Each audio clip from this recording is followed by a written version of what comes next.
Let's face it, there's a lot of trash talk in basketball, but the great teams let their performance do the talking.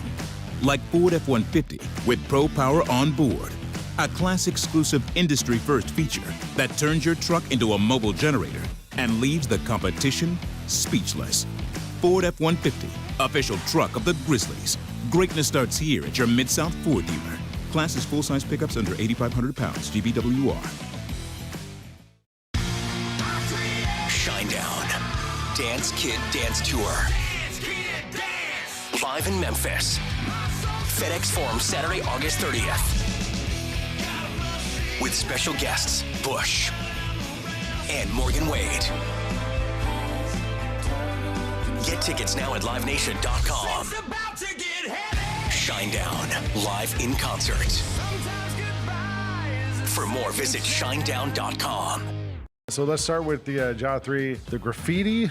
New York versus New York. New York, yep. That box is so Yeah, that fire. box is fresh. I'm actually happy to see a new box. Like, it's time. Box like, is fresh. The first and the second seen one a with the box same like box. that. I see a different box now. So yeah, And that's fresh. And the graffiti tough. letter A looks cool. Yeah, they look that's cool. tight. I like that. The Sneak Fest Show, live Tuesdays at 2 p.m. on Grind City Media on X, YouTube, and the official Grind City Media mobile app.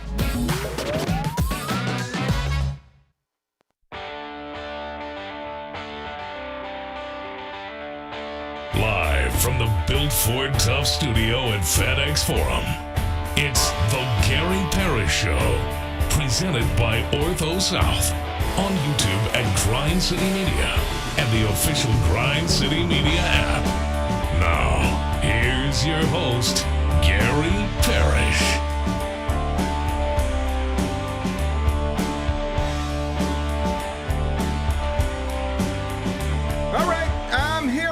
Gary Parrish speaking to you from the Built Ford Tough Studio, FedEx Forum, downtown Memphis. Bennett Doyle's right there producing the program. Glad he's with me. Glad you're with me. Hope you're getting through the day best you can.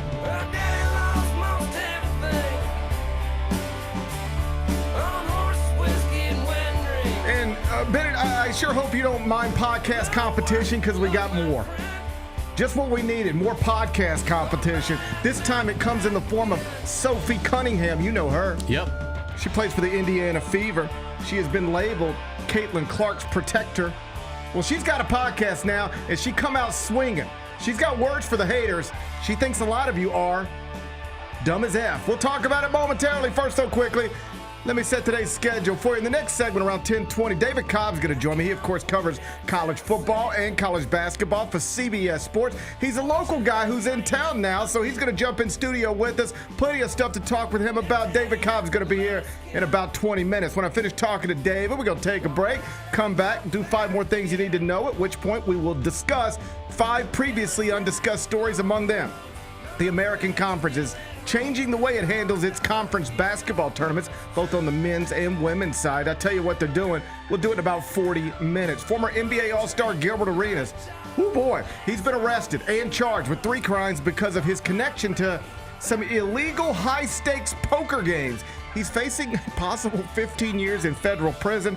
That's not great. We'll dive into that story a little later on in the show. The Major League Baseball trade deadline is today. My Mets have solidified their bullpen. Some are calling it the best bullpen in baseball. And the Cardinals, the St. Louis Cardinals, have traded for DeSoto Central High graduate Blaze Jordan. He could be playing baseball here in downtown Memphis not too long from now. I'll tell you a little bit more about that in just a bit. Some members of the Baltimore Ravens are asking Olympic icon Michael Phelps to help them learn how to swim. He said he's going to do it. Sweet story. I'll lace it with a history lesson. We'll discuss that in the second hour. And former Tiger basketball standout Anthony Rice doesn't appear to be doing so well these days. Bennett sent me a link to a GoFundMe this morning. I'll tell you what it said. We'll do that during a segment we call 5 More Things You Need to Know. Then we'll eventually do GP's carry out and we'll call it a day. So that's the rundown. We got a lot to get to. But I did want to start in the WNBA, where last night the Fever beat the Mercury, the Dream beat the Wings, and the Lynx beat the Liberty. But who cares about that nonsense? Because the big headline of the day, it's all. Everything's secondary to it. The biggest headline, and that's that Indiana guard Sophie Cunningham, Caitlin Clark's enforcer, has launched a podcast, and she's talking her shit. Bennett, Big Bet Bennett, I got good news for you, and I got bad news for you this morning. What do you want first? Give me the bad news. Bad news is that we've got more competition in the podcast world. We've been pushed down the podcast rankings. I ain't here to try to tell you where we ever were or where we've been lately or where we're headed. I just know that once Sophie Cunningham enters the conversation, we've been pushed down a peg. So that's not great. That's not great. We didn't need more. I don't think we needed more podcast competition. But Probably not. We got it now, and we've been pushed down a little bit. That's the bad news. You want the good news? Sure. Sophie Cunningham has a podcast, and she's not scared to speak on the haters. She's telling the haters what she thinks of them. Among other things, she said all of the WNBA players and fans and weirdos who try to act like Caitlin Clark isn't the face of the WNBA, or that the league would be in a similar spot even in the absence of Caitlin Clark. Sophie Cunningham says if you believe either one of those things, you are, quote, dumb as F and or dumb as shit. Big Bet Bennett, trivia time for you. What's up? In your opinion, who is the face of the WNBA? Like right now? Like who's playing basketball? In your opinion, right now, who is the face of the WNBA? It's probably Caitlin Clark. I would think so. Okay. Second question, trivia time. Would the WNBA be doing this well as it's doing, even if Caitlin Clark did not exist? Well, I think they're doing pretty well, yes. I don't know if they would be doing as well without her, but I think they would still be doing better than they had been doing in the past. I think that the league is ascending either way. Now are they ascending more? Are they ascending more because let's think of this as a yes or no question. Yeah, I just see what you're trying to do The here. answer is either yes or no. Would the WNBA be in a similar situation? Would the WNBA be doing this well? We can all agree the WNBA could be doing well in the absence of Caitlin Clark. Like we just snapped our fingers and made her disappear forever. We can all acknowledge the WNBA might still be doing better than it's ever done. But that's not the question. The question is this, yes or no? Would the WNBA be doing as well as it's doing right now if Caitlin Clark did not exist? Probably not. Okay. Probably not. Okay. Congratulations. You have passed your test, according to Sophie Cunningham. It appears you're not dumb as F. It appears you're not dumb as shit, according to Sophie Cunningham. But if you do not agree with Bennett's answers, the answers Big Bet Bennett just provided you, according to Sophie Cunningham, you are dumb as shit and literally dumb as F. Do you want the full quote? Sure. Okay. Because she went in a little bit. Got big headlines. This is like the lead headline, CBSSports.com. Here's what Sophie Cunningham said when the topic of Caitlin Clark came up. She said, quote, "It literally pisses me off when people are like, she's not the face of the league." What? There's really good, well-known people in our league. I'm not discrediting them. We have a lot of badasses in our league. Hell yeah to that. I'm all for that. But when people try to argue that she's not the face of our league or that our league would be where we're at without her, you're dumb as shit. You're literally dumb as F. Who do you think she's talking to? The haters. I guess the haters, But I want you to put a name on it. Who do you think she's talking to? Which haters specifically? I'm not sure. Who would be? I don't know who would be the biggest hater. I'm not sure. They'll show themselves eventually. Yeah, maybe so. They'll maybe show so. themselves eventually. Yeah, I'm actually. I need to listen to her podcast. It's weird how worlds collide because her co-host is a star of one of the reality TV shows that we watch. All due respect, I know he's a big star, more famous than either one of us will ever be. West from Summer House. I was unfamiliar with him. I'm unfamiliar with his work. Yeah, he's a Bravo star. He seems like a good fella. Yeah, I think he. I think he was. He I was shouldn't in say the he seemed like a sports good world. fella. I I don't believe know he nothing wrote about for him. Complex. I want to say he wrote for Complex, maybe, or does still write for Complex. Yeah. But either way, that was kind of wild seeing them doing a podcast together. Seemed like good for him. They seem like nice. They seem like nice folks, and so they're doing a podcast together. And this, what's his name? Wes? Is that what you called him? Wes, yeah. Well, he also asked Sophie Cunningham. He's like, "What's going on with all this? These cheap shots they're doing at Caitlin Clark? I feel like they're roughing her up a little bit." Did you hear what Sophie Cunningham said about this? What? Oh, you're gonna love this one. She said, "You have seen players in our league try to toughen up Caitlin, even when I wasn't on her team, because you might not be familiar because you're not a WNBA historian. Yes, I am. Sophie Cunningham, I believe, was with the Mercury before she joined the Fever. Yes. Okay, Bennett. I know a little bit about the league. Don't get it twisted. She's been a member of the Phoenix Mercury, but now she's a member of the Indiana Fever. Mm-hmm. But here's what Sophie Cunningham said. She said, even when I wasn't on her team, like I know the talks Phoenix had in the locker room of like, we're going to show her what the W really is. Mm-hmm. I get it to a certain extent. Every rookie coming into the league, that's how you're going to treat them. But there's just more for her. It's her second year. Now being on her team and seeing it, I'm like, what are people doing? It's just too much. I'm over it. She's over it. She's over it. And that is probably the best explanation for why she decided to scrap a little bit. She tried to scrap a little bit. It went famous. It went viral. She decided to scrap a little bit when Caitlin Clark took one too many cheap shots in a recent game. She said before that game, she had, like 100,000 followers on Instagram and like another 200,000 followers on TikTok. And by the time she woke up the next day, after she had Caitlin Clark's back so publicly, everything's over 1 million. She's a superstar now, and she's moved into the podcast space. Did you hear what she said? CC, that's what they call her. Did you hear what she said? CC said after Sophie Cunningham decided that's enough. Enough is enough. This is where we draw the line. You touch Caitlin Clark again, you're gonna have to deal with these. Did you hear what Sophie said? CC said about that? I did not. She said, and I quote, "Finally, somebody did something." Finally, somebody did something. There's a lesson in there for all of us, Bennett, and that lesson would be this. At some point, you got to have your friends back. At some point, you got to get somebody's back. If you ain't got somebody's back, then who can you expect to be there for you someday, Big Bet Bennett?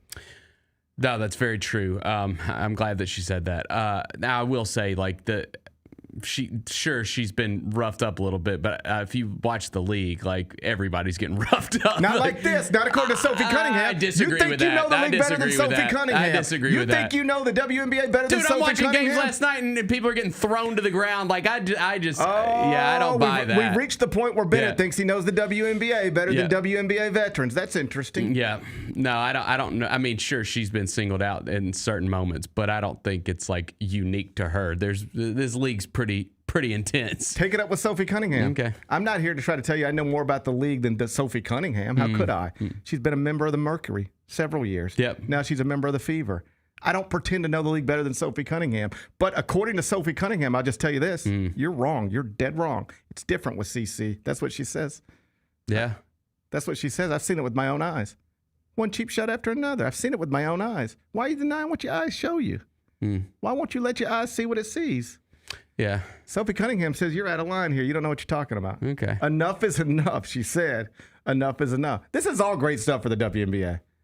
What? All of it. Everything that's going on. Yeah. I mean, yes, I completely agree. And I think obviously she's like taking the league to a different level and it's getting talked about more than ever before. It's on every night in my house. Yeah, we watch it a lot too. We were watching last night. I had a little games. I'm not trying to act like I'm dialed in. I'm not going to break down the Liberty's fourth quarter. But I was watching that game last night because we were talking about it in the carryout yesterday. I saw Xavier say this in the chat. You got a nice cover last night, by the way. Yeah. Oh, yeah. That's right. Yeah, plus 7.5. That's right. You won by a half. I noticed that. Pretty good. I was happy Shout for you. out Sabrina, who I think is also a face of the league. I saw Xavier say that, and I agree. And here's why I would say that. I'm not saying she's the face of the league. Take it up with Sophie Cunningham. But here's what I would say. Here's what I would say about Sabrina. Okay. First off, she won the championship last year. She is a champ. Caitlin's not a champ. And her teammates won the championship last year. You saw how she played. Here's the thing. When the cards were on the table, you saw who showed up and who didn't. And I'm acknowledging that Caitlin's like the face. I acknowledge that. But I will say, and we'll see what happens when her signature shoe becomes like readily available. But Sabrina is the only one that I can really tell that has had a major crossover. Like men and women are wearing the Sabrinas. That Sabrina 2 is a hit. That we went to the Nike store yesterday and everybody was looking at the Sabrinas. Like she's got a big shoe. So her popularity is pretty huge as well. I'm just saying. And she's a champ. I have a question for you. I knew you were going to do this because you just want this. No, there's gray area. I play in the gray, buddy. The only gray area is on your face. I play in the gray area. All right. All right. I have a question for you. Uh-huh. I thought you were on the right side of history. Turns out you're trying to wiggle on me a little bit. I have a question for you. Mm-hmm. Who is the face of the WNBA? It's probably Caitlin Clark. Probably. Okay, but you just said everybody's watching. She's not even playing right now, and everybody's still watching. So somebody else has got to be doing something that interests people. This is how powerful CC is. She doesn't even have to play the whole season, and everybody still cares. Okay. She doesn't have to play. Got it. She doesn't have to play, and when she does play, she doesn't even have to make shots. How many games has she played? Like 5? she hasn't played like all year. She doesn't have to play, and when she does play, she can shoot 28% from 3, and she's still the face of the league. Yeah. That's where we're at. Yeah. And I do like. If you want me to be serious for a second, yes, I'm saying what I'm saying, joking around. I get it. But the truth is in there. The truth is in that joke. We are all more familiar with everything going on in the WNBA because she entered that. That's a real thing. The reason you and I both had WNBA games on our television last night is a direct byproduct of Caitlin Clark entering this league. That's not a joke. That's like the truth. Yeah, it's and if you don't believe it, take it up with Sophie Cunningham. For sure. No, I if you agree. got the balls to do it. I agree. Now, I also think that it was like she's a phenomenon, but I think it was also like a huge amount of factors, like that NCAA tournament. Her, Iowa versus LSU. That's kind of that's where it started, and then it's still going. And I'm just saying, like, there's other factors. Like the sport has grown. That's where kind of the starting point was, right? And then that draft class happened. I'm just saying. You better hope Sophie Cunningham don't get her hands on this. You better hope to God this don't get clipped. I love Sophie. You better hope to God Sophie Cunningham don't get her hands on this. Too. I like her co-host too. My wife doesn't like him as much, but I like him. What's she hate him for? He just. I knew I shouldn't have said he seemed like a good dude. I knew I shouldn't have said that because I don't know this fella. He kind of did a girl wrong. I mean, at least some of the women think that he did one of the girls wrong. Everybody's done somebody wrong. I don't know if I agree. Everybody has somebody in their life they've done wrong. I think he seems like a good dude. I think he seems like a good dude. You ever done somebody wrong? When I say Bennett, who'd you ever do wrong? What person pops into your head? What? Say that again. You've done somebody wrong in your life? Oh, maybe. Yeah, I guess. I mean, maybe. Not really. I've probably been the one done wrong. I'm a good dude. I've done wrong, and I've been wronged. I've been on both sides of it. Yeah. I can give it. I can take it. You know what I'm saying? Yeah. I've been on both sides of it. I think most people are on both sides of it. You live long enough. Yeah, sure. Have enough relationships. You're going to be on both sides of that. That's true. I think for the most part. So I'm not going to judge this man. You can let your wife judge this man. I don't think I'm going to judge him. Yeah. Yeah, for sure. No, I completely agree. All right. Sorry, I was telling David Cobb, hang on. He texted me like 10 minutes ago. I was like, my bad, dude. Hold on, David Cobb. We're arguing about the pros and cons of a reality TV star. You're going to have to wait in the lobby. You know what? Let's get David Cobb. Let's see who David Cobb thinks is the face of the WNBA. Let's see if he wants to argue with Sophie Cunningham on a Thursday morning. David Cobb in here next.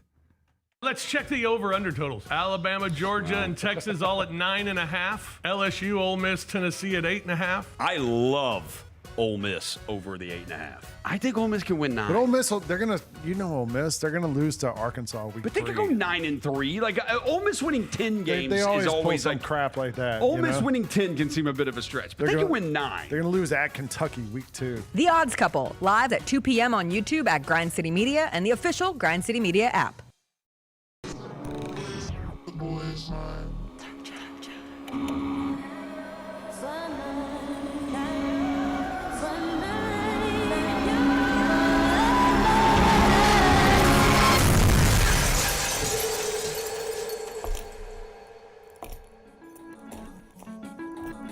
You ready? I've been ready. What are we waiting for?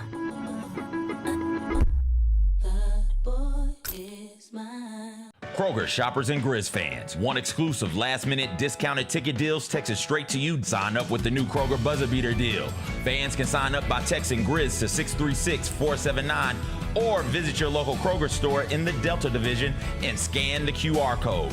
By signing up, you agree to receive recurring automated promotional and personalized marketing text messages from the Memphis Grizzlies. Consent is not a condition of any purchase. Message frequency varies. Message and data rates may apply. Sonic Radio. Welcome back to Sonic RNDIO. That spells radio with me, the CIO. This just in, the new Sonic $1.99 menu lets you build a crave-worthy meal for just $1.99 an item. Whether that's a creamy shake, crispy tots, or a quarter-pound double cheeseburger. This just out. Ostriches. They're mean, not very cute, and in my opinion, way too big for a bird. Don't miss the Sonic Fun 99 menu. 5 items, always $1.99. Live free, eat Sonic. Tax not included. See menu for details. RIP, the AAC. The American Athletic Conference is renaming itself the American Conference, and they come with a new mascot, and his name is Soar the Eagle. Soar opens his mouth and I'm proud to be American starts playing. The American. Proud to be the American. Tune in to the Jessica Benson Show with CJ Hurt live every weekday at 8 a.m. on YouTube at Grind City Media and the official Grind City Media app.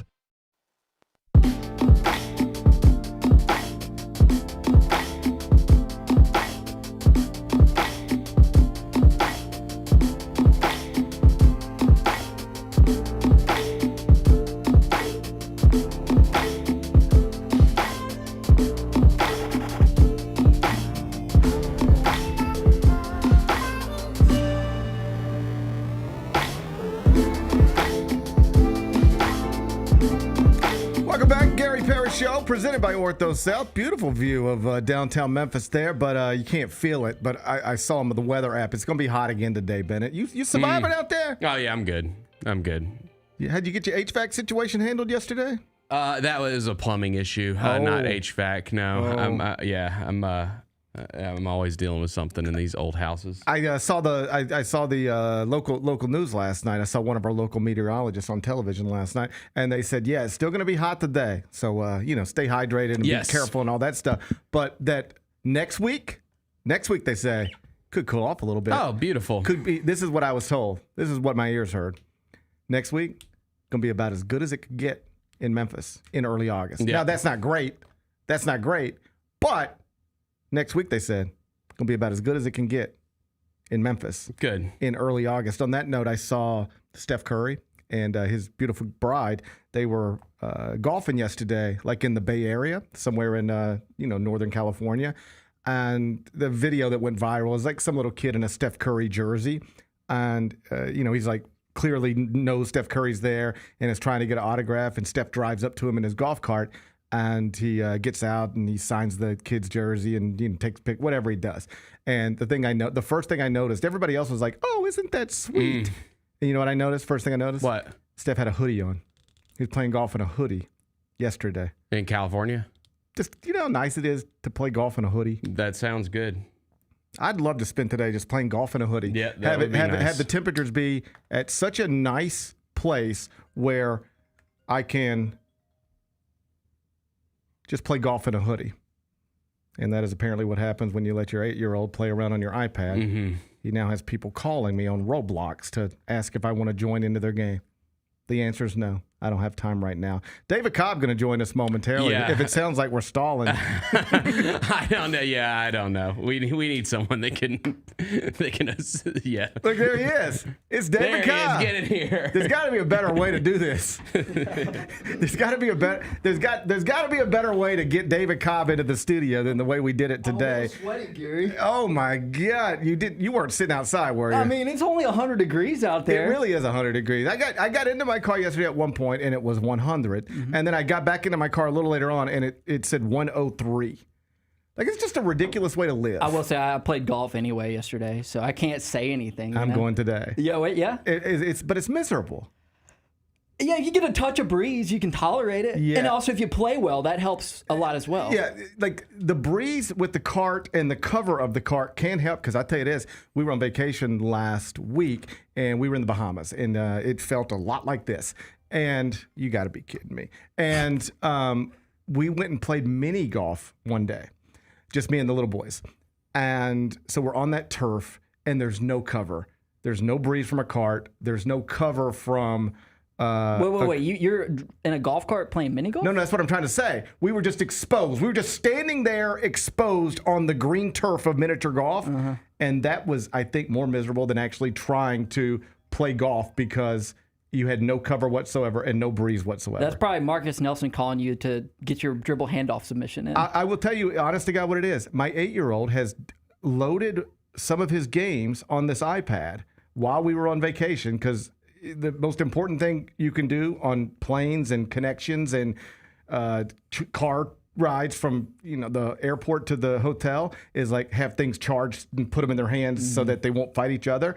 And now he has somehow got it where other kids are calling my iPad. Oh, this is trouble. Like somebody named Chills, CHILLZZ something, just called me. They're wanting to talk to me and see if I can play a game. That's what's happening. This is the life I'm living. Well, I mean, you gotta answer next time Chills calls. Get him in here too. See what he thinks about college football. Or I need to just keep my devices out of my kids' hands. Maybe. And just any devices out of your kids' Shoot, hands. I'm there, man. We got an 8-month-old now. You're not there yet. Well, but we're trying. I mean, but it's crazy. I pull my cell phone out and she just starts clawing for it. Right? She wants to interact with it. It's almost kind of scary. What I have learned is that you will use these things as like calm down devices. Like, hey, Dad's got to take a phone call. Here, just play on my iPad, right? And you develop these habits, and then it's all they want to do. Mm-hmm. And then you have to figure out how to break them away from it. Like, we have done this in our own lives where you get to a point where if your kids have the PS5s and the iPads and all of these devices, nothing else is appealing to them. So it's like, hey, guys, you want to go swimming? No. Hey, guys, you want to go outside and ride bikes? No. Because if the PS5 and these other things are options, it is all they want to do. Yeah, back in my day, we had to read books. Yes. Or like go outside. I live in a neighborhood that is filled with children, and I never see them outside. You don't see kids outside playing. I mean, it is 100 degrees. So. No, but I'm saying pick the month, drive around. The idea that kids are outside throwing a football or playing hide and seek or playing like Nerf guns, any of the stuff kids I remember doing as a kid, none of that goes on anymore. Instead, he's got Chills. That's what, Chills. Yeah, him and Chills are just talking all day on an iPad. That's the way it goes now. I've even noticed with how, like, when I grew up playing video games, and some of this is like I'm an old man now, so it's like different generations. But if you want to play video games, I'd call David. I'd say, hey, man, you got to come over. Bring your controller. I think I even predated that. But it was like we'd sit in the room and we'd play together. We might take turns playing, but like that's the way we had to do that. Now, my sons would rather be on a headset with their friends than have their friends actually in their room. And when you are all in the same room, they're all just sitting there holding iPads or holding different things. They're not even actually talking to each other. They're just playing with each other through a device, but not even like they don't have to be in the same rooms. Like this is normal. My son could be in his bedroom and like another kid would be at our kitchen counter and another kid might be on the couch and they're all playing the same game. It's crazy, man. Bennett texted me, was like, you want to come on? And he was like, you can come in or do Zoom. And I'm like, you know what? I want to be face-to-face. I want to see Gary Parrish in the flesh. Like the good old days. Yeah, for people who don't know, we are coworkers, but we're coworkers who like see each other maybe twice a year. Yeah, which is funny because people are like, oh, they're both Memphis guys. And it's like, well, I'm kind of like in and out and all over the place. Right. And you're in and out and all over the place and whatever. But so anyway, it's great to see you. It's good to see you. This studio is beautiful. You guys have an awesome setup here. It's nice of you to come by. We appreciate the kind words. Let's talk actual like sports stuff. So it's old news now, but I'd still like to get your thoughts on it because you write about this stuff, talk about this stuff every day. I guess it's been a little more than a week where it was reported that the University of Memphis made an offer in excess of $200 million to try to gain admission into the Big 12. That was rejected without even a vote. But just sort of, what did you make of the idea that Memphis had this type of money, these types of resources available to even make a pitch of this magnitude? Well, I think we know what Will Wade would call that offer. Strong-ass offer. Yeah. Quote, strong-ass offer. Absolutely. It really did impress me. Obviously, we knew that the Big 12 aspired, or that Memphis aspired to get into the Big 12 or the ACC. And I thought it was interesting. The Commercial Appeal did an interesting look at Ed Scott's contract a couple of days before this Dellinger report dropped. And that contract is loaded with incentives for, hey, if you get us into a power conference, you get this major six-figure bonus and all these things, right? And so, that just underscored to me the reality of how urgent and how central that is to Ed Scott's mission as the Memphis athletic director. And then to see a couple of days later the details on this report. Now, obviously, it's not $200 million in liquid cash that they were offering to the Big 12. And some of that sponsorship money that FedEx, AutoZone, Lowe's might have provided to the Big 12 is money that they'll get through other sponsorships. Right. But at the same time, those are That's not Saudi money. Right. Like at a time when we're talking about turning over every possible leaf and Brett Yormark's trying to go to Mexico City to play basketball, right? Like this is really clean Fortune 500 company money paired with a solid men's basketball program, a solid football program, one that doesn't totally jack up your geographic footprint. I mean, I think it made a lot of sense. And I wouldn't be at all surprised if the Big 12 office and the leadership in that conference was kind of for this, right? Because it's clean money, it's good money, it's a not an unattractive team. I certainly not. I don't view Memphis as unattractive given the success of their men's basketball and football. But for whatever reason, man, those presidents and ADs, it sounds like throughout the league who really have the voting power weren't behind it. But I still think like my lasting takeaway is that Memphis is really serious and really well positioned. I know everyone's sick of being patient and waiting for the next round, but whenever that next round comes, be it the ACC disintegrating or what have you, they've demonstrated now that like they can play ball, they can hang, they can do what SMU did and then some. And I didn't know Memphis had that capability 2 weeks ago. Yeah, same. And as an alum, somebody who cares about that place, I was encouraged by it. Like I know it's disappointing and deflating to hear once again they don't want you. Like nobody likes to hear that, whether it's professionally, personally. Having a desire to be wanted and then being unwanted is a weird human thing. And so I understand, like, you hang your head a little bit as someone who cares about the University of Memphis. But my main takeaway from it was they rallied and at least made somebody think about it. And I think you got it broken down about right. I think the conference office was more interested in it than the individual schools. And one way somebody explained it to me was the $200 million, that sounds like a big number, and it is. But how much does it actually move the needle for each individual school? How much does it move the needle for BYU specifically? Move the needle for Baylor specifically? And the numbers they were throwing out was like $2-3 million a year. Like that's not real money at places like that. And they weigh what is to them pennies against, we just don't want to be in a conference with the University of Memphis. It's an easy no vote for them. That's the way it was in part explained to me. Yeah, that's kind of a wild way to look at things because I would think $2 to $3 million even to your annual budget in this era when you're having to cut staff, when you're weighing difficult decisions about cutting non-revenue sports. $2-3 million is a lot of money. I mean, that could save the jobs of 10 associate deputy executive athletic directors. You know, I think the counter argument would be, we'll raise that money somewhere else another way. We just don't want to be in a conference with them. I think also what's missing from maybe what the other presidents, ADs around the Big 12 don't understand is Memphis has a really nice new indoor football practice facility. Yes. Have you played the new Audubon course and seen that tennis facility? Yes. It's beautiful. Yes. I'm like, what is this? So I drove by that without knowing it even existed. Randomly drove by it. We weren't on the way to the golf course. My middle guy had a football game somewhere around there. And I was like, what is that? And then I looked into it. It is beautiful. That's the right word. It's an amazing thing to look at. You know, the basketball team plays in an NBA arena for better or for worse, but certainly not a bad thing. No. I mean, you struggle to fill it up. It's 18,000 seats, but hey, you start bringing in Baylor and Kansas, that thing might fill up again, right? If all you got to do, just like this, wherever you think Memphis basketball is, wherever you think Memphis football is, replace the AAC schedule with a Big 12 schedule.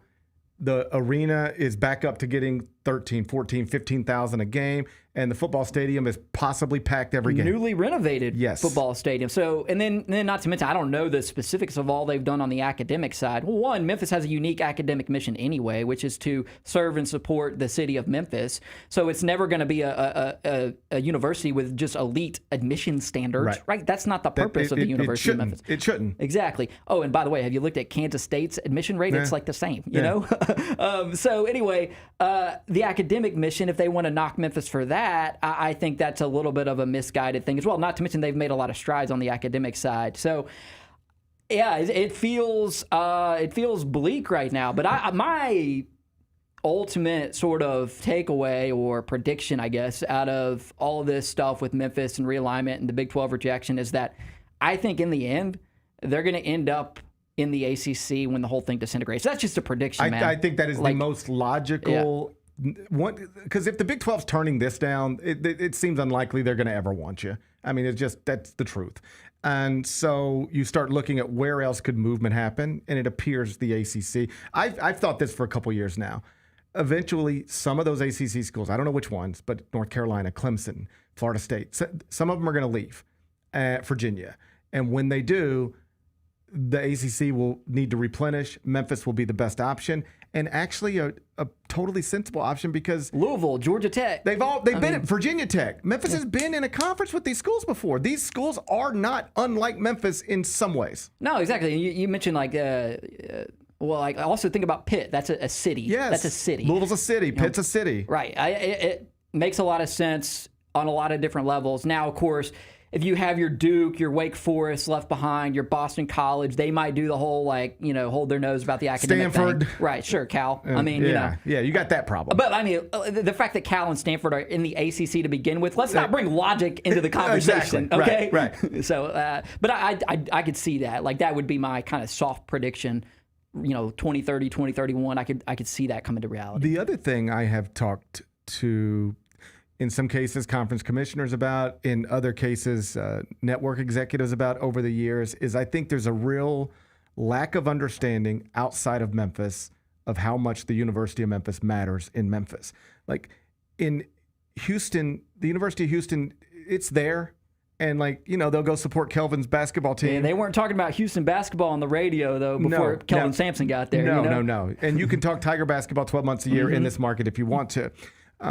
Central Florida doesn't matter in Orlando the way Memphis Cincinnati, matters. same Cincinnati thing. doesn't matter in Cincinnati the way Memphis matters in Memphis. I don't know that there is another big league city, if we define it by you've got either an NFL franchise, MLB franchise, or let's say NBA franchise.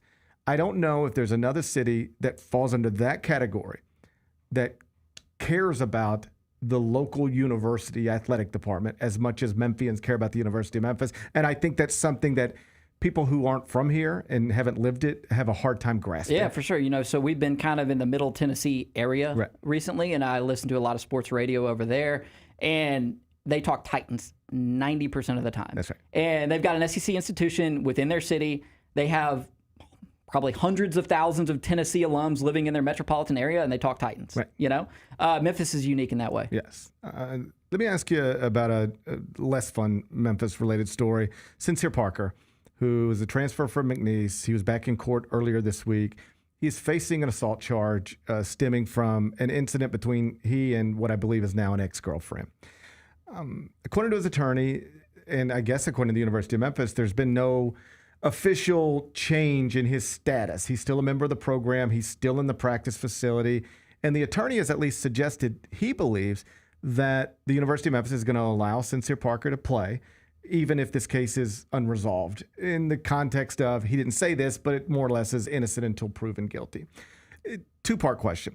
Do you have a sense for how most athletic departments handle situations like this in the year 2025? And do you have a core belief about how a university should handle something like this in the year 2025? Well, I mean, one example that comes to mind, you flash back about a year ago, Kansas navigated a very similar situation with a high-profile transfer who was accused of something similar, and they gave him the boot pretty quickly. Yeah. Now, I think he had also had some red flags in his past, right? So maybe it wasn't strike one. For Sincere Parker, at least as it relates to the University of Memphis, this would be strike one. It feels to me, Gary, like the pendulum has swung a little bit. Maybe in the 90s, early 2000s, you kind of you swept things under the rug. Yeah. You gave them not just strike two, strike three, strike four, strike five sometimes, right? For certain players if they were good enough. But then maybe over the last decade or so as a society, that was no longer really acceptable. And we said, all right, strike one, you're out. That's right. Especially as it pertains to domestic violence or anything related to violence towards a woman. Yeah, sexual assault. 100%. But now I kind of think not just maybe at Memphis with this situation, but elsewhere, there seems to be a little bit more leniency. You saw it at Illinois a few years ago with Terrence Shannon. Let it play out. Right. Exactly. And I mean, in that case, Terrence Shannon was fully legally absolved of it. And they actually looked smart in the long run for letting it play out. Now, they maybe returned him to the court a little bit early. I don't think it had been fully adjudicated. I didn't like the way they did it. I thought it was insincere what they were hiding behind. But ultimately, I'm comfortable saying this. It would have been awful had Terrence Shannon been robbed of that last year of college basketball, because when he actually did go to trial and the evidence was presented in court, there was nothing there. So let this thing play out. I would say, I wouldn't put the guy on the court until there's some sort of clarity on what happened or what the plea deal is going to be, or if the judge is going to drop the charges or whatever. But here's the thing, too. It's like, obviously, Sincere Parker could be a really nice addition from the standpoint of he's a bucket getter, man. Like, that guy can go out and score the basketball in a hurry. And, like, it's always great to have somebody like that. But if you're looking at where this next Memphis basketball team does have depth, it's in the backcourt. Like, they've got a lot of guards. And the point I've made is that even if Sincere Parker ends up not a part of the program as a result of everything that's transpired here, I think that actually opens the door for like a Julius Thetford, a local kid, right? Or a Zachary Davis to take on more of a scoring role, who we've looked at as more of a defensive option, right? So at the end of the day, like, it's not ideal, but boy, I'd feel a whole lot worse if we were talking about Aaron Bradshaw right now, because they're just so lean. It looks like on the front line. I think they could kind of survive the absence of Sincere Parker. But in the end, the way to approach these things now in this day, like, seems like most people are just saying, hey, let's let it play out in the legal system. And then make an informed decision from there, instead of just rushing to judgment based on the initial charges in that first court hearing. I think your breakdown over the decades of how these situations are handled is exactly right. I've lived through it. I've seen it change. Most people won't remember this, but I do, because I was the beat writer at the time. But Jeremy Hunt, I remember, was involved in a domestic incident, and it was pretty ugly. And I wrote about it. I talked to the woman. And I like Jeremy, and like if I see Jeremy when I walk out of here today, I'll give him a hug and ask him how he's doing. Our relationship survived all that mess, and but it was ugly at the time. It got messy, and so Jeremy Hunt's arrested. I write the story. It's all out there, and John Calipari holds a press conference, and I just remember they were getting ready to play Marquette, and he would not say that Jeremy Hunt's not going to play, or that Jeremy Hunt was suspended. And so we're all around and we keep asking questions like, well, what is the status of Jeremy Hunt? He was in jail yesterday or whatever. It was all fresh. And John just wouldn't answer the question. But the questions didn't stop coming. And finally he got frustrated, and he said something along the lines of, does anybody have a question about Travis Diener? Like enough's enough. Anybody want to ask me a question about Travis Diener? It was something like that. And I remember, and at the time, that was kind of a big deal, but it was just a little local story. Jeff Calkins wrote about it, told people if Jeremy Hunt's on the court, you should get up and walk out. And ultimately, to finish the story, Jeremy Hunt was suspended, and it all got handled. But in this moment, John wouldn't say it, and then he kind of snapped back in a dismissive way. And if he would have done that exact same thing 5 years ago, he might have had to resign. You couldn't have survived a dismissive comment like that. Over a situation that's serious. But in the early 2000s, you could. Mm-hmm. Then we got to, if you're accused of anything, you're not representing our athletic department almost without exception. We went through that phase. And I think you're right. It has swung back a little bit, where I think, I'll put it this way. I think 5 years ago, this exact same story, Sincere Parker story, the university would have already announced he's either suspended from the program, all team activities, or dismissed from the program. But right now, they can kind of let it play out, because I think the temperature in this country, for better or worse, has changed on these things a little bit. No, exactly right. And you mentioned that Jeremy Hunt scenario. What was that, like circa 2003? It would have been right in there. Man, 12-year-old David Cobb was reading Gary Parrish and Jeff Calkins, and that was inspiring my journalistic intellect. So thank you. Well, you should have got a subscription somewhere else. There were better. There was only one option at the time. There were better people out there, but I appreciate that. This time last year, people looked at Ryan Silverfield's Tigers and thought, hey, that's a realistic candidate for the college football playoff. They didn't get there, but I do think that was an accurate assessment. They were a realistic candidate to make the college football playoff. Where are we at heading into this season with Ryan's Tigers? Realistic candidate to make the college football playoff. Okay. Because you look at Memphis, consensus, no matter what magazine you pick up, what preseason poll you look at, especially if you actually dig into the rosters and start looking at the money these programs have to bankroll a roster, you got to look at Memphis and see them as a top quadrant of the AAC, type of program. And then it's like, all right, who else is out there from the G5 that you really believe in? Well, I mean, I believe in Boise State, but they also have to replace Ashton Genty, right? Like, how's that going to go? You look around the Mountain West, which most people would say is right up there with the American as the best G5 league. I mean, look, UNLV in year one under Dan Mullen finished second in that preseason poll behind Boise State. And that's a first-year situation there for Mullen at UNLV. So I don't necessarily think that the group of five is just teeming with like high-quality, obvious college football playoff contenders. And then, again, you look at the budget that Memphis has to play with. Yeah, they have to replace a ton, including their quarterback. I mean, replacing a 4-year starter and Seth Hennigan is obviously not going to be easy. But I think they did a good job with that room, not only bringing in a stud freshman, but now bringing in a vet, Brendan Lewis, who can maybe get the thing going out of the gates, and we'll see where it goes from there. So, no, they're absolutely a playoff candidate. I mean, they're a easy 9-win team at minimum. And from there, we'll see. Last thing before I get you out of here, we're now, I guess, less than a month away from Arch Manning, starting quarterback, University of Texas. They're opening at Ohio State.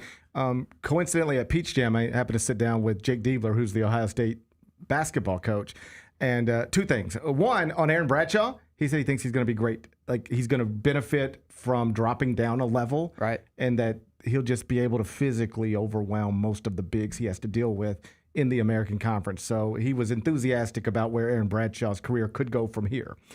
Beyond that, I was like, so what's it like for that first football game? And he's like, we've had to turn down requests from like players we want, like players we would like to get. We just the ask is enormous, in part because you're coming off a national championship, but in part because Arch is going to be there. Mm-hmm. Here's the question for you. When this is all over with, Arch Manning will have met expectations, exceeded expectations, or somehow fallen short. I don't think you can exceed. I don't either. That's the problem. That's the problem. You have to be the best, or you've probably fallen short. These expectations are a little different than we've ever seen before. I mean, you got the last name Manning, the 5 stars. Then you were the number 1 overall prospect in your class. You've waited in the wings and the shadows. I mean, how about that opening game though, man? It's your two of your top 3 favorites in the betting market to win the national title. Texas and Ohio State, but they're both starting kind of unproven commodities at quarterback. We haven't seen anything from Julian Sayin at Ohio State, and we've seen a little bit from Arch Manning. He started against, I believe it was UL Monroe and Mississippi State, all right? So, like, you're going into the horseshoe for your first career, like, big-time start. That game is so captivating in week 1. I think in the long run, regardless of what happens in week 1 with Texas and Arch Manning, he's going to be fine. He's going to figure it out. There's enough talent around him, and the scheme that he's in with Steve Sarkisian schemes things up to build confidence. Just watch. Even go back to last year with Quinn Ewers. A lot of it is stuff that's bubble screens, behind the line of scrimmage, short throws, get the ball out quick. Not to say they won't ever throw it deep, but like Arch Manning is going to have something in the neighborhood of a 70% completion percentage. That's going to help him build confidence, and then by the time November rolls around, they're going to be firing on all cylinders. And that's exactly what the story was for Ohio State last year. They had a new quarterback, Will Howard, a new offensive coordinator. Same deal this year because Brian Hartline is in for Chip Kelly at OC. And then you have well, that's Ohio State. So that's Julian Sayin in the same sort of situation, but at Texas with Arch, with Sark, yeah, they're gonna be just fine. So yes, I think he's gonna meet expectations. I think exceeding expectations would be impossible. Right. But whoever loses that game between Texas and Ohio State, I don't view them as cooked or toast or whatever. I think they're gonna be just fine because it's young quarterbacks. They're gonna get better as the season goes along. And in the 12-team playoff era, you have margin for error. You have the ability to lose games, recover from that, and be just fine. That is David Cobb from CBS Sports. If you're not following him on X, you should be. It's at David W. Cobb, at David W. Cobb. Good to see you. Glad you're back in town. While you're here, let's get out on a golf course and sweat together. All right, I'm down. All right, I'll send the text. We'll get it on the Bucks. David Cobb on Twitter, at David W. Cobb. When we come back, interesting conference tournament news from the American Conference yesterday. They're changing the way they do things. I'll walk you through it next. Gary Parrish Show, presented by Ortho South. It's time for our Pick 6, Mike. 6 classics that we're most looking forward to in the 2025 football season. Las Vegas, obviously, that's the Grambling State University, Jackson State University clash. They're taking 2 iconic HBCU brands going to an NFL stadium in Las Vegas. Get all of your HBCU sports and culture news by tuning in to HBCU Huddle with CJ Hurt and Mike Wallace. New episodes drop every Thursday on grindcitymedia.com, YouTube, and Spotify.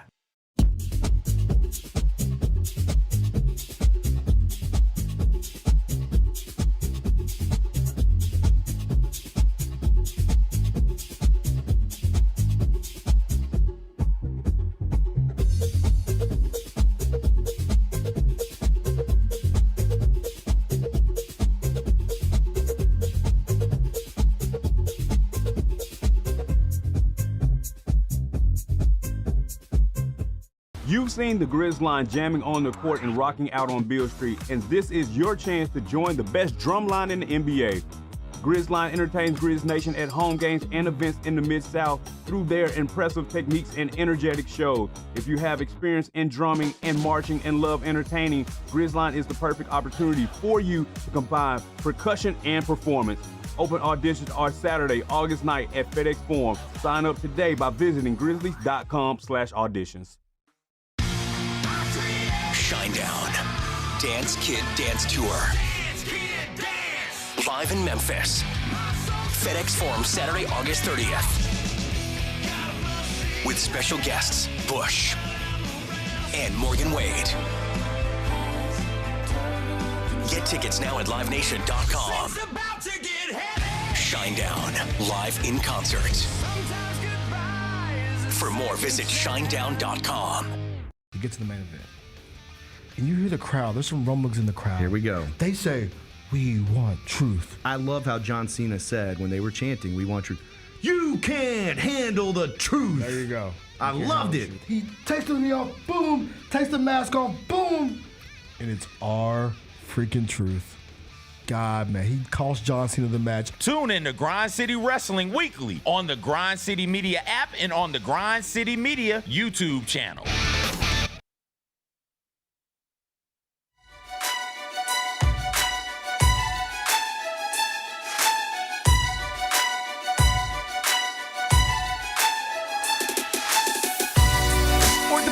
Can be unpredictable, unforeseen, and unscheduled, and Ortho South understands this better than anyone. Since your injuries don't make appointments, you don't need to either.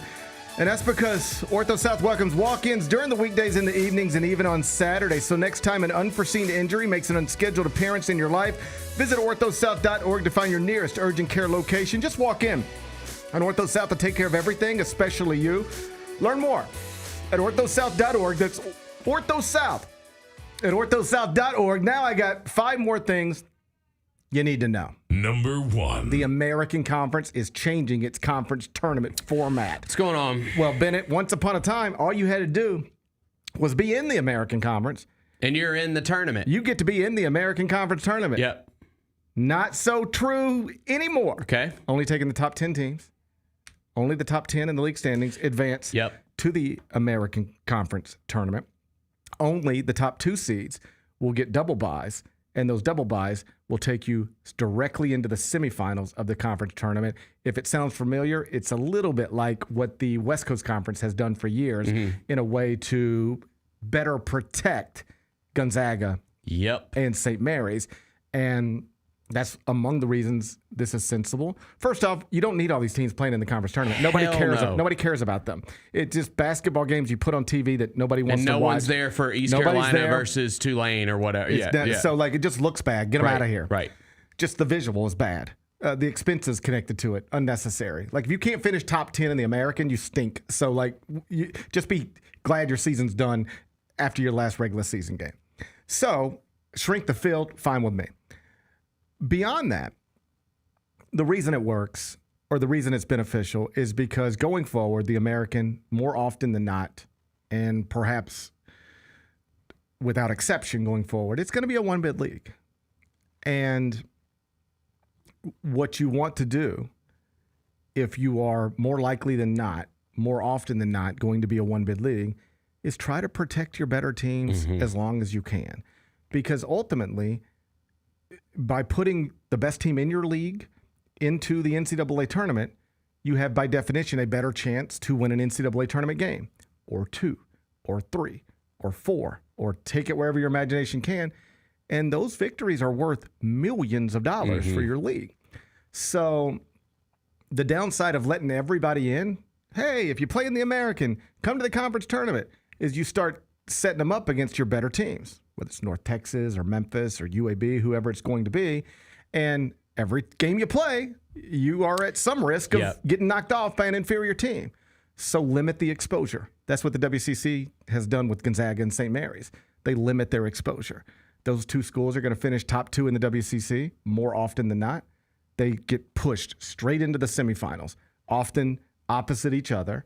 And it doesn't ensure, but it makes it more likely than not, or more likely than it otherwise would be, that by the time you get to the WCC tournament title game, you're going to have the best two teams playing each other, and it's often going to be Gonzaga and St. Mary's, so that when you get that auto bid, it goes to somebody that's actually capable or more capable than somebody else would be of winning and advancing in the NCAA tournament. So not the biggest deal in the world, but still, I'm somebody who can appreciate any little small change that I think makes sense. And this is a small change that seems to make sense. I think too, it also just, they've done things, especially like with NIL. We talked about like how the league is trying to incentivize these teams to be better. And this is another way of doing that. It's like, yeah, you're not just getting a free shot at the conference tournament every year. Yeah. You got to try to be competitive in this league. Yeah, I'm for that. I don't need these bad teams messing around, trying to. And it's not just the bad teams could steal your auto bid. Like, let's just say Memphis is on the bubble heading into the conference tournament, and suddenly they got a quad 4 game against an awful team, and they shoot 2 of 28 from 3, and you just took a quad. You're on the bubble. Now you just took a quad 4 loss in your conference tournament. Season's over. Well, how do you reduce the risk of that? Don't let those teams in. Right. Now, you probably still 10th in the AAC. Sure. Going to end up. But you can argue about it. But you can get the worst of the worst out of there. Right. You can keep this is the bottom line. Memphis will, going forward, be less exposed to the worst of the worst in this league in the conference tournament. That is a direct byproduct of this announcement yesterday. And that's, again, not the biggest thing in the world, but a good thing, I think. Number 2. Gilbert Arenas, my God, what are you doing? What's going on? Well, how much time you got? I got time. How much time you got? Gilbert Arenas, he was arrested yesterday. Yeah. He's now facing 3 charges. He's trying to go full Tony Soprano. Oh, boy. He's now facing 3 federal charges connected to high-stakes illegal poker games he was hosting at one of his mansions in California. And he has ties to an Israeli black market. I know that definitely made my eyeballs up, and I was like, "Whoa! How do you get involved with these people? This is a real deal, organized crime stuff." It's like organized crime stuff. Yeah, it's organized crime stuff. By the way, how does that what is the I wonder when it becomes illegal? Is it illegal to just play a high stakes poker game? Is it illegal? Yes. It is. Oh yeah. So if you're at your house with your buddies and everybody puts in $100, technically that's illegal. Yes, I mean but nobody's getting busted for that. Let he who has never been in an illegal poker game. Right, I'm not implicating myself or anything. Stone. Yeah. I've participated in illegal poker games. I've hosted illegal poker games. I have too. I didn't realize. I was Gilbert Arenas long before Gilbert Arenas was. No, not high stakes though. It's throw in some money and let's all sit around. I used to have a poker table in my home, an actual poker table like you would see in the casino. I had one in my home. I think I gave it to John Martin. Mm-hmm. I think I gave it to somebody because I was just I reached a point in my life where I realized I don't really want all these people coming over my house. But we all, at one point in our life, want to host the poker game. Yes. There was a point in my life where I was I'm going to have a poker room so that my friends can come over and we can play cards. And watch sports. Yes. Yep. And we did that for years. And then I had this moment where I was like, you know what? I don't think I want these people coming over my house anymore. I'd rather just be by myself. Yeah, we all get there too. We all get to that point as well. I would rather just watch YouTube by myself than have to act like I still like all these people. Yeah. So I got rid of the poker table. I let somebody else do it. But have I ever hosted an illegal poker game? I guess by definition, sure. We didn't have Israeli ties though. mostly just Horn Lake and South Haven ties. Right. Little Hernando ties. Yeah. Maybe a little sprinkle of Memphis. Gotcha. But nothing Israeli. No, I also want to make the point. It's so true.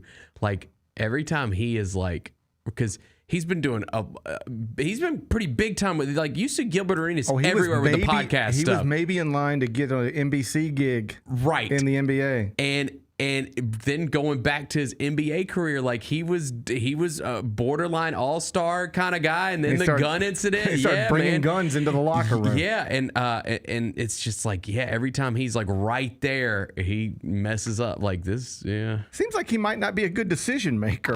Maybe not. He doesn't seem Gilbert Arenas to make the best decisions. Mm-hmm. You know? Trivia time. Since you hit me with a trivia time. Okay. Last team in the NBA Gilbert Arenas ever played for? Grizzlies. It was your Memphis Grizzlies, Yeah. 2012. Yes. Yeah. Mm-hmm. Yeah. Bet y'all don't remember Gilbert Arenas Grizzlies, do you? Javaris Crittenden also played here, didn't he? He did play here, yes. We had both, We yes. had both of them. And then he got a murder charge. Yeah. He like legitimately He's in prison right now. killed a woman? Yes, he's in jail. Yikes. If I remember correctly, and I might not, but I think he went to Georgia Tech with Thaddeus Young.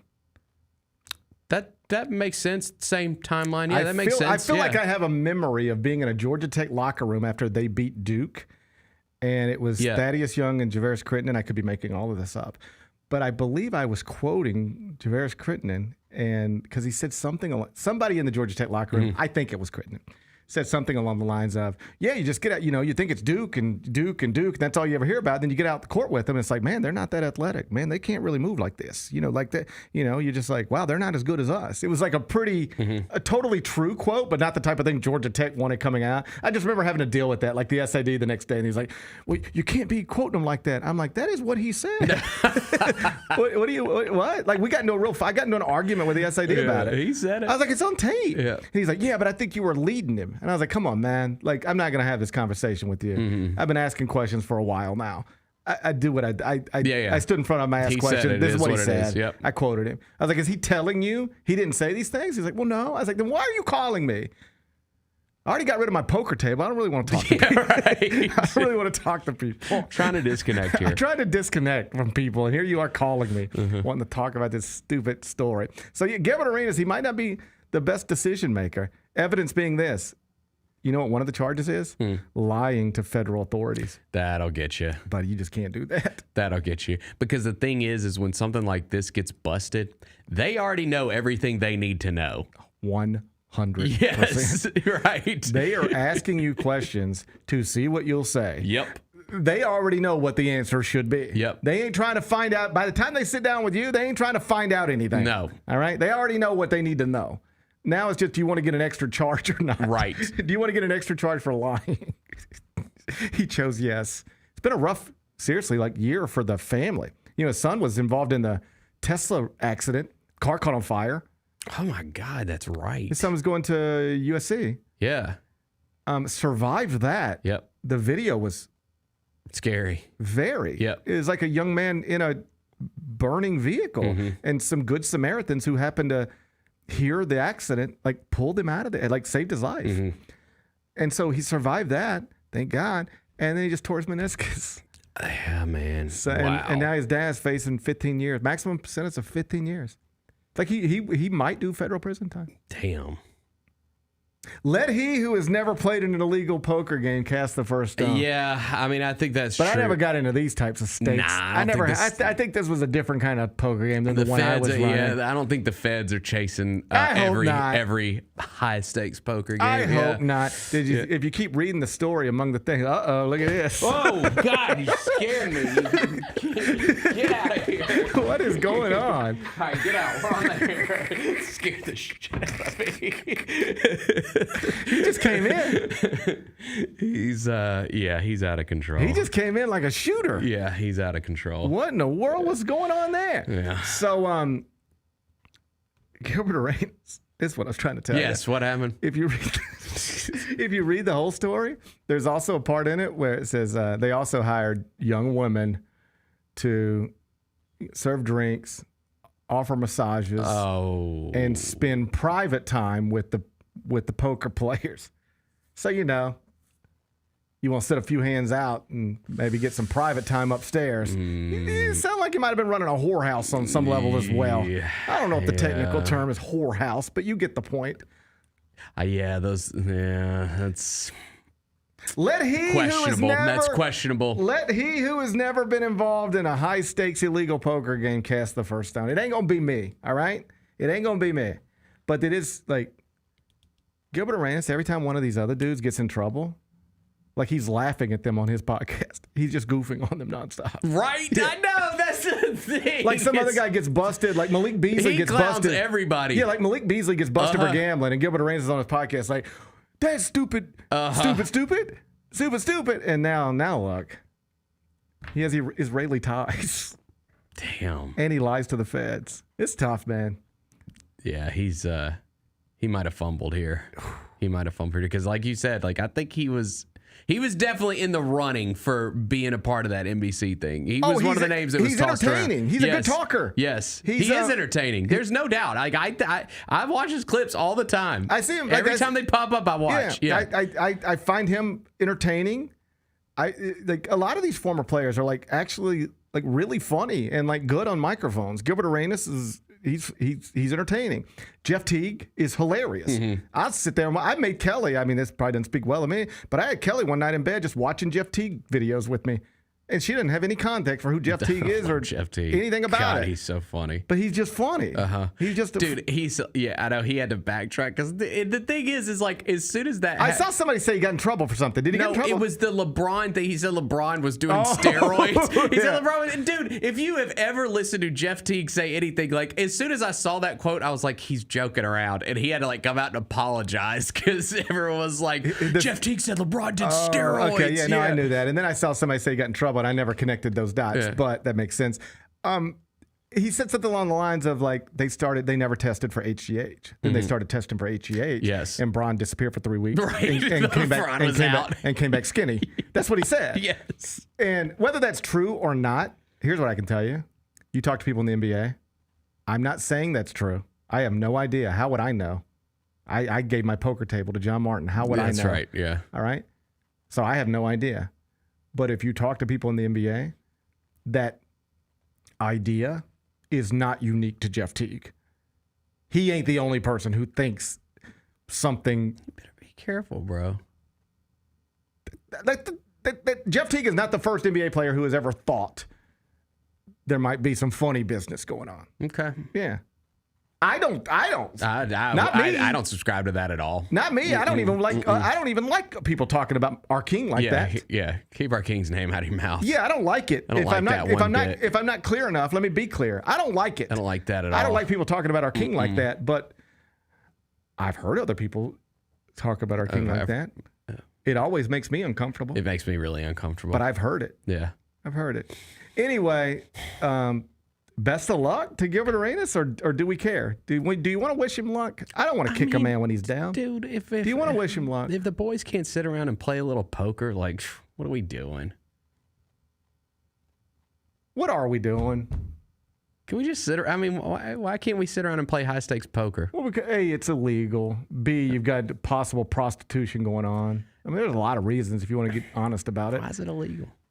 Well, Bennett? Well, I mean, the prostitution part, that I understand. It was massages. All right, it was massages, first off. Yeah, but you know where those just go. Massages. Yeah, okay. But like, I don't know. But you know where those go. But like a little high-stakes poker game, we got bigger fish to fry in this world, man. I think Bennett might be on to something. We might have bigger fish to fry. I think we do. But we're not. I'll have to do a little more research. I'll have to do a little more research. I might be speaking out of turn here. Here's the problem. Undeniably, we have bigger fish to fry. But I think we're living in a country right now. We ain't even really trying to fry fish anymore. Maybe not. Maybe not. I don't think we're fish frying. Right. So I hear you when you say we have bigger fish to fry, but we ain't even trying to fry the fish no more. Yeah. You know? I don't even think anything's illegal anymore. I don't know. Imagine you're Gilbert Arenas. You're like, how am I the one that gets arrested for a crime? Right. Look at all these other crimes that are going on around the country. How they get me? I think we should wish him luck. I think we should hope he learns from his mistakes. Mm-hmm. Recognizes the harm that he's done. Yeah. Atones for his sins. Yes.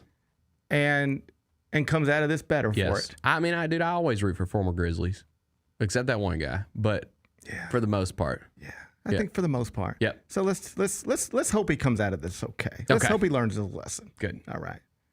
Number 3. MLB trade deadline is today. The Mets are already making big moves. What's going on? I didn't even realize. Oh, what's going on? What's going on? Yeah. I'll tell you what's going on. Let me pull up my deadline tracker. In Queens, New York. In Queens, New York, they are assembling what some people are calling the greatest bullpen in baseball. Okay. That's what's going on. In Queens, New York, they are assembling what can reasonably be called. I'm not a baseball expert, all right? I'm not trying to be a baseball expert. But I read baseball experts. I listen to them sometimes. And what some of the baseball experts are saying is that in Queens, they are assembling what could be described as the best bullpen in baseball. Okay. Who's coming over? Tyler Rogers, Ryan Helsey. All right. But the big news. Haven't y'all won like 8 in a row or something No, like that? lost 3 in a row. Just got destroyed by the Padres 3 straight days. But you had won 7 before that. We had won 8. I believe it was 8 in a row, and then just lost 3 in a row. It's like that sometimes. Lindor struggling a little bit. Petey struggling a little bit. Pete's struggling. Trust me, I know. Juan Soto has a foot issue. Had to miss yesterday's game, but is expected to return to the lineup on Friday. That's all you need to know about the Mets. The big news, in all seriousness, today, Blaze Jordan, the DeSoto Central High graduate, has been traded from the Red Sox, the franchise that drafted him in the 3rd round coming out of high school. He's been traded to the St. Louis Cardinals, and given that he has been playing AAA, there's a decent chance Blaze Jordan could be playing in AutoZone Park soon, Bennett. Oh, that's cool. We were just yesterday talking about AutoZone Park now that we know $55 million worth of renovations are coming its way. And we were like, when's the last time you've been to AutoZone Park? And you were like, I don't even remember. And I don't know the last time I was there for a Redbirds game. I went to multiple 901 FC games. Rest in peace. Rest in peace. I've been to concerts there, but I do not know the last time I was actually at a Redbirds game. So if we're looking for a reason to go back, perhaps Blaze Jordan could be that for us. It's so crazy. Me and Noah are going up the elevator this morning or coming down the elevator from the roof, and I'm like, there's the baseball stadium over there. And he goes, Dad, why don't we ever go do that? And I was like, you're right. Because your father's not living up to his end of the bargain. You're not doing your end of the bargain. We will be there. I mean, I'm sure we still got some games left, right? We're still in the thick of summer. We can get there. Yeah, you can get there, Bennett, if you want to. Yeah, if you put your mind to it. We will be in AutoZone Park. If you put your mind to it. Are you familiar with Blaze Jordan? Do you know his story at all? Not really. Okay, let me tell you a little bit about Blaze Jordan. First off, he's 22. He and my oldest son are like basically the same age. They're born within a few months of each other. And though I don't think they ever played together, I think they played against each other when they were very young, like 6, 7, 8. And if they didn't play against each other, they were like in the same ballparks. I just have a memory of this. At some point, somebody saying, you remember the little kid that, could really hit, when he was 7, that kind of stuff? Yep. And I was like, yeah, I think so. Yep. And they were like, well, he's a phenom now. And I was like, And they were like, you should jump on YouTube. And I said, well, that's what I do every day anyway. Like, how do you think I get through the days? And so I went and jumped on YouTube. And here was 11-year-old Blaze Jordan. 11! Hitting like a 395-foot homer at Globe Life Field, Globe Life Park down in Arlington in some sort of youth showcase. 11 years old hitting balls out of the Rangers ballpark and not just barely getting them out of there. 395 at 11. Damn. Bennett, there is no point in my life I could hit a ball 395 feet ever. I never did. Right. Like at no point. I hit home runs, not a lot. Not a lot. Yep. But some. But there was, in my peak physical condition, which wasn't much, but, No, I got you. Play along. I got you. I never hit a ball 395 feet. And this dude did it when he was 11 years old and then had a 500-foot homer when he was 13 years old. He committed to Mississippi State, but never enrolled there. Drafted by the Red Sox, 3rd round, signed, and has been making his way up through the minors and has been in AAA. So he's on the trajectory to get where everybody assumed he would always get, which is the big leagues.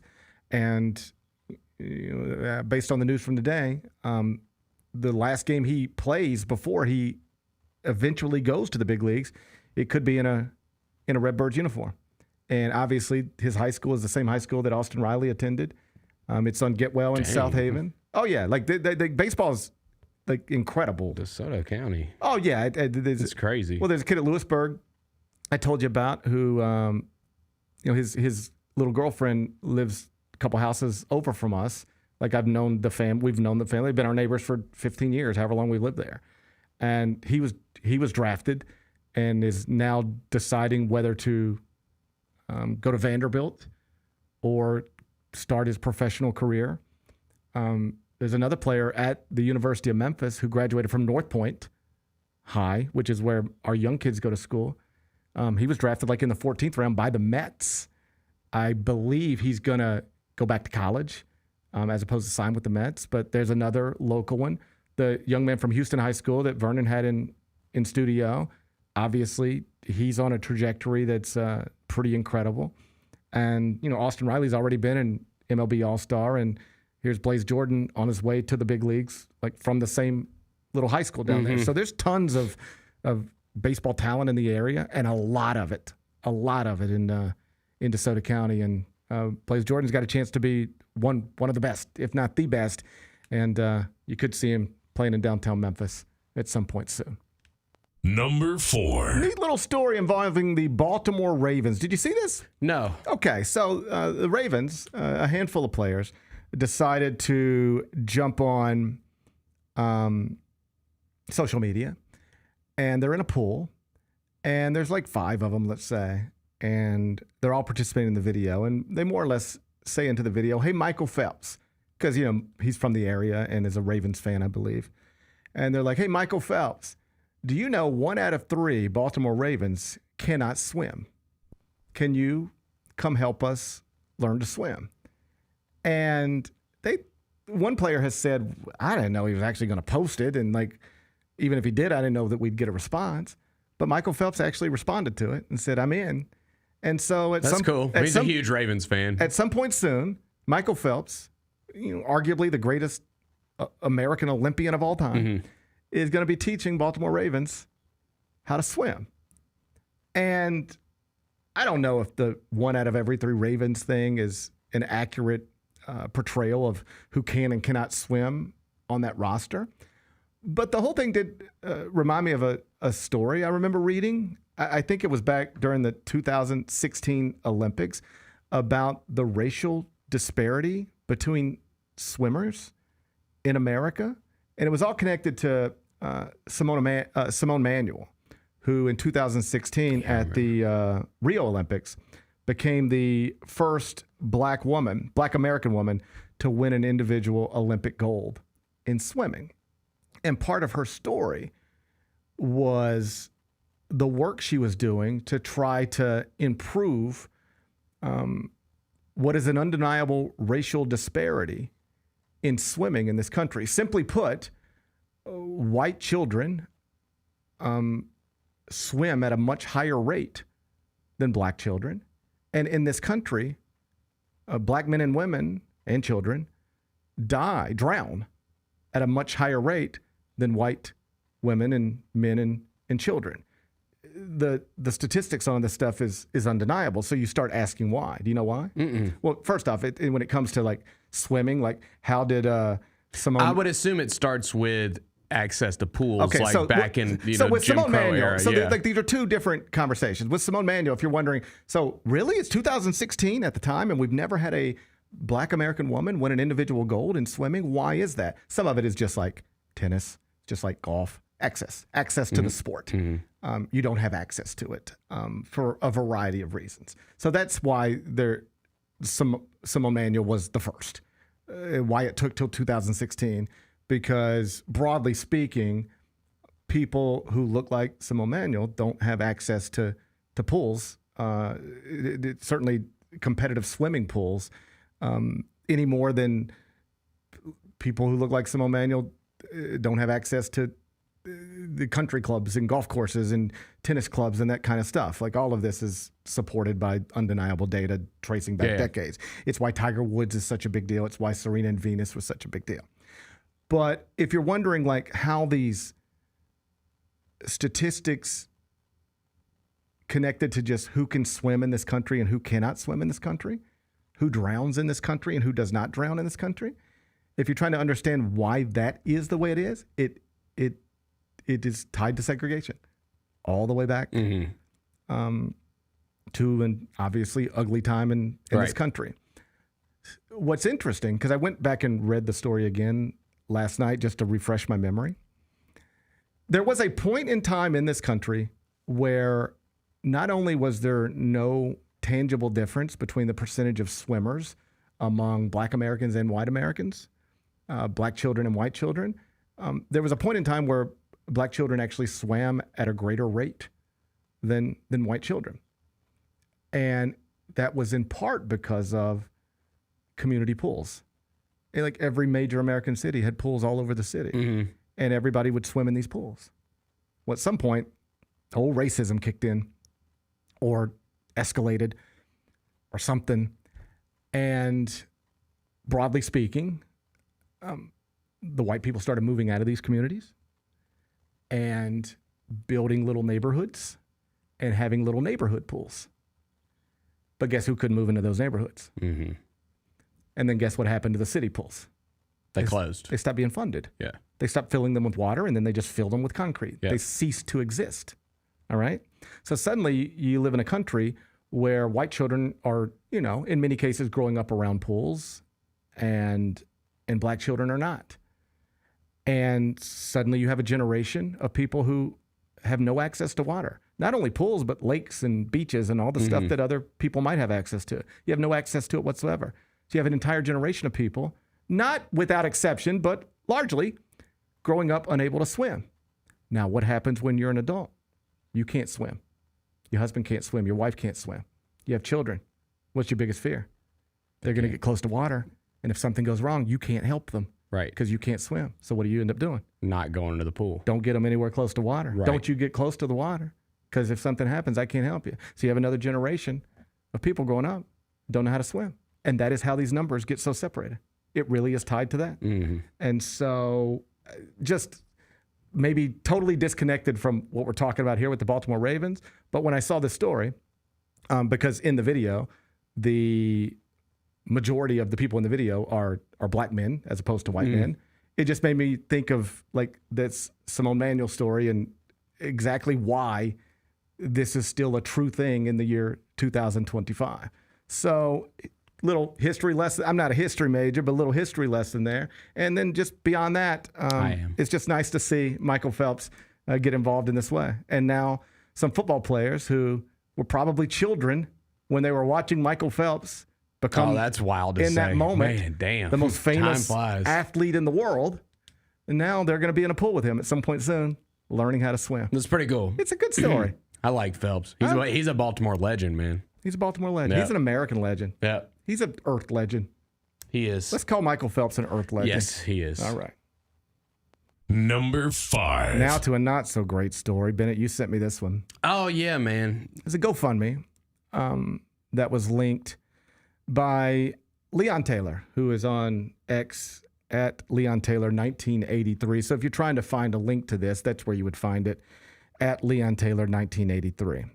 Bennett sent it to me this morning, and it's about former Memphis Tiger basketball player Anthony Rice. And the story you see, the first picture, is Anthony in a hospital bed and obviously looking not so well. As I read the GoFundMe, it's just heartbreaking. Is a man who represented this city, this university. Like, I was the beat writer when Anthony Rice was there. Like, 4-year player. Yeah, like I was around Anthony Rice all the time and always found him to be pleasant. I like Anthony Rice, you know.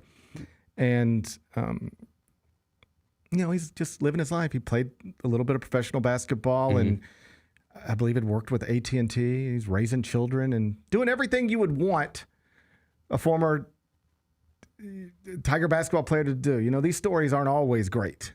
You know, the young men who come through there, they come through there, you get to know them, you love them, you root for them, and then you never know where their life's going to take them. And there's some amazing stories out there. Elliot Perry, John Wilfong. But, there's some tragic ones too.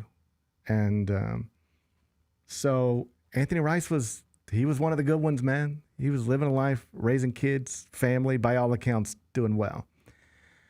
And, had a pain here and shortness of breath there, and thought it was just like, better go to the doctor and see what's going on. And they find that he's got a lung condition that's deteriorating, and a heart condition that's serious, and for an extended period of time now. And this was totally off my radar until I saw this morning. He's been unable to work and on oxygen. He needs oxygen support now 18 hours a day, according to the GoFundMe. It's a young man. Yep. It's a young man. And I don't know. It made me sick to see this. I say this all the time. I don't practice what I preach as much as I maybe should. Like I walk around every day getting frustrated by something. But like every day that's not the worst day in your life is a pretty good day. I try to remember that. I'm not the best at it. I don't even know that I'm good at it. But like every day that's not, like you get frustrated, I'm certain. Yep. Like your kid just came in here and hit you in the head. Yeah. Right? Like live on TV. I bet, that was actually funny. But like you get frustrated sometimes. Yeah. We all do. Yeah. And you just realize like, if you don't need oxygen 18 hours a day, you're doing better than some people. Right.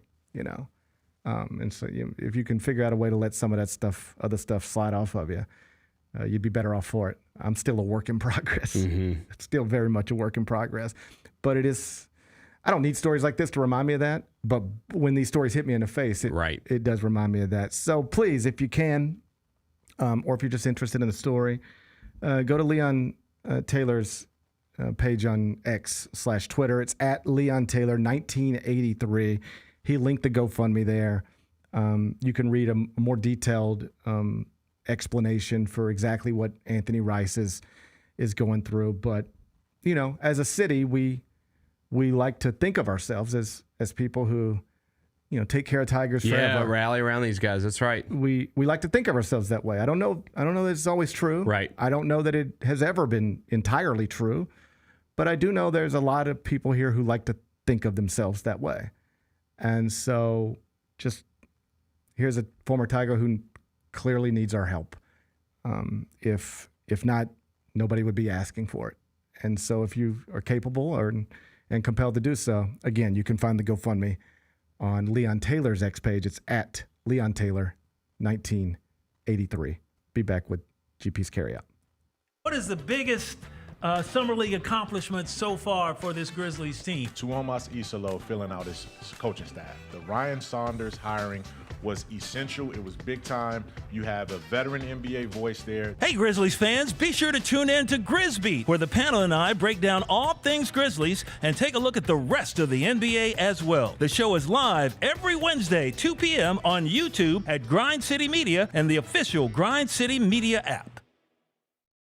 Have you always dreamed of entertaining on the biggest stage in Memphis? The Claw Crew is looking for members to join their team for the 2025-2026 season. Claw Crew members are hardworking, high-energy entertainers who assist Grizzlies home games by hyping up the crowd and much more. Not only do they support the Grizzlies at home games, but also promote in Memphis and across the Mid-South. Open auditions are Saturday, August 9th at FedEx Forum. Visit grizzlies.com/auditions for more information and to register today. Kroger shoppers and Grizz fans. Want exclusive last-minute discounted ticket deals texted straight to you? Sign up with the new Kroger Buzzer Beater deal. Fans can sign up by texting Grizz to 636-479 or visit your local Kroger store in the Delta Division and scan the QR code. By signing up, you agree to receive recurring automated promotional and personalized marketing text messages from the Memphis Grizzlies. Consent is not a condition of any purchase. Message frequency varies. Message and data rates may apply. Did you know the Grizzlies were going to try to get up and get you?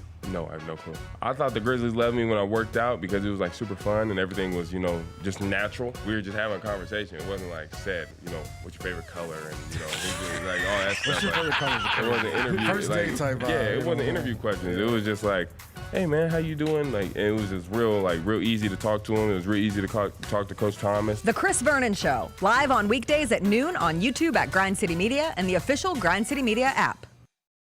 Catch us if you can at Southland Casino Hotel and win your share of up to $1.8 million in free play and prizes. Join us for drawings every Saturday in May, June, and July. Each month, over 900 winners will take home free play or drive off in a new car or motorcycle. Be there for all 6 grand finale drawings and try to catch us if you can, only at Southland Casino Hotel. Must be 21 up. Play responsibly. For help quitting, call 800-522-4700.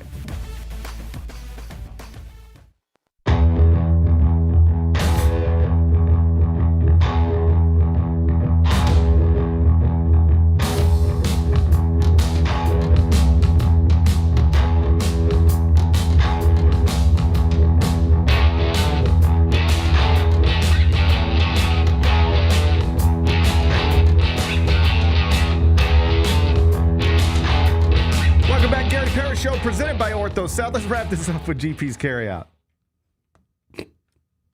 You nerd. It's time for GP's Carryout. One final segment filled with stuff to take with you. It's not everything you need to know, but it's most of it. What did we learn today? A whole bunch of stuff, but let me hit you with some breaking news. What's going on? It's connected to Blaze Jordan, the young man we talked about earlier. DeSoto Central High graduate was traded earlier today from the Red Sox organization to the St. Louis Cardinals organization. And according to, let's make sure we get it right, all credit where credit is due, Derek Gould, who covers the Cardinals for the St. Louis Post-Dispatch, Blaze Jordan, the player acquired from the Red Sox for Steven Matz, that's former Met Steven Matz, has been assigned to Class AAA Memphis. How about that? Blaze Jordan. They'll be here next week, I believe. So I got the schedule, Ben. Don't worry about it. Too. Blaze Jordan is now a member of the Memphis Redbirds, and he could possibly make his home debut as early as next Tuesday, August 5th, against the Durham Bulls inside AutoZone Park. First pitch scheduled 6:45. You want to try to go to AutoZone Park this week? It's a 6-game homestand. Yeah, it's looking pretty good. I'm eyeballing. I've always hated the Durham Bulls. Yeah, F them. F the Bulls. F the Durham Bulls. F the Durham Bulls. Okay, so this one on the 8th says Kids Zone. That looks pretty good. Those fireworks games are always packed. I don't know what Sunday brunch is. Sunday brunch sounds good. Sunday brunch? Sunday brunch sounds kind of good. I wouldn't mind a Sunday brunch. Sunday brunch sounds fun. I like to eat on... I'm also eyeballing the game on the 7th. That says $2 PBR beer. $2 beer night. That's right up my alley. We go see Blaze Jordan and drink some $2 beers. That's right up my alley, hey, buddy. Bennett, let's plan to go Okay, maybe we'll go to the ballpark this week. Hey, let's not write checks we can't cash. Yeah. All right? Let's don't make any promises, because it could get here next week and I'll be like, this is exactly why I gave my poker table to John Martin. Right. All right? So that I wouldn't have to do stuff like this. So I might, in fairness, I might change my mind. But I would like to not change my mind. And there's a chance we could go see Blaze Jordan inside AutoZone Park next week. He is now officially a member of your AAA Redbirds. Congrats to him. Congrats. What's today's biggest game? Oh, we're going to the WNBA. Oh, I love the W. Trivia time. Yep. Who's the face of the WNBA? Well, it's it's Caitlin Clark, but there's other factors. Oh, you're dumb as shit. According to Sophie Cunningham, there's other you're factors. Dumb as shit. There's other factors. Sophie Cunningham thinks you're dumb as shit. It's CC. She's not playing tonight. It's Golden State. Yeah, the Valkyries. I'm still not comfortable saying that word. Valkyries? Yeah, it's just not a word. It's kind of a cool. I actually like their name. I think that's pretty good for a expansion team. Usually I roll my eyes at all of these. I think they're all lame, but Valkyries is solid. I just don't like people introducing new words at this point in my life. I never heard the word Valkyries in my life up until this thing happened. Yeah. I just don't like. I feel like I know all the words I need to know at this point. I don't like people trying to bring new ones. I got you. Plus, it's not entirely clear how you would say that word if you've never said that word or heard that word. You could say it Valkyries. That would be correct. Valkyries. There's a lot of different ways you could get messed up on that word. So I'm not comfortable with it yet. They're playing the Mystics. We're going to do it at Care First Arena in Washington, D.C. Oh, I've been there. I've been to Care First Arena in Washington, D.C. Okay. The last game I attended before the whole world shut down for COVID, CAA tournament title game. It was on the Tuesday. It was inside Care First Arena in Washington, D.C. On that Tuesday night, I swear to God, I was coughing so bad, I had a bottle of Dayquil on the sideline with me. And before I was doing my interviews and my in-game hits, I was swigging Dayquil to coat my throat so that I wouldn't cough on air. That's how badly I was coughing. Woke up on Wednesday, coughing the same way, flew home. This is where you're starting to hear COVID a lot now. Mm-hmm. I'm so uncomfortable on the plane because I don't feel bad, but I'm coughing a lot, and people are starting to look at me. I feel like a jerk. Yeah. Got out the plane, called my doctor, and I said, hey, I don't know what's going on, but I've been in New York. I've been in D.C. I'm coughing really bad. I'm supposed to get on another plane on Friday. Should I get tested? Should I not get on the plane? And if I remember correctly, there was like nowhere to get tested. I would have to drive to Nashville and claim to have been in Asia before they would use a test on me. That's how early this was. So he was like, I don't think getting tested is a likely scenario, but you probably shouldn't get on that plane on Friday. If you want, if you're asking for your doctor's opinion, it's probably not safe for you and other people to get on that plane on Friday. So I'm like, okay. Call one of my bosses. And I said, listen, I'm coughing. I feel fine and I'm happy to work. You know me, I've never missed work, not one day. But I am coughing a lot. You're following the news. And my doctor doesn't think I need to get on this plane. Mm-hmm. And you know what my boss said? GP, by Friday, I don't think anybody's getting on a plane anywhere. Yep. I remember that. And then Rudy Gobert happened. Yep. And then the NBA shut down. And then the NCAA tournament was canceled.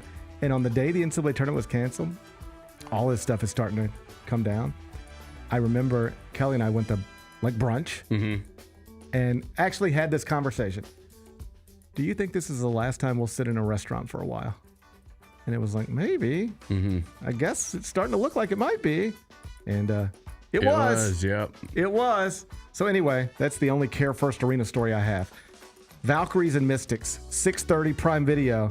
Washington's laying 4.5 points. Totals 154.5. How are you going to act? Yeah, I mean, for an expansion team, the Valkyries are actually having a pretty decent season. I mean, they're looking to get back to 500 tonight. They're looking to it. The Mystics are led by Brittany Sykes and a rookie, Sonia Citron. She is out of Notre Dame, I believe. All I'm hearing is somebody who's not the face of the WNBA, according to Sophie Cunningham. The Mystics are good at home, though. They're 9-5. What's the arena's name again? Care First Arena. I've been there. Yeah, they're 9-5 at home. I think I'm going to go Mystics here. Big Bet Bennett says he's taking the Mystics. He's laying the 4.5 points. Tip tonight, 6:30.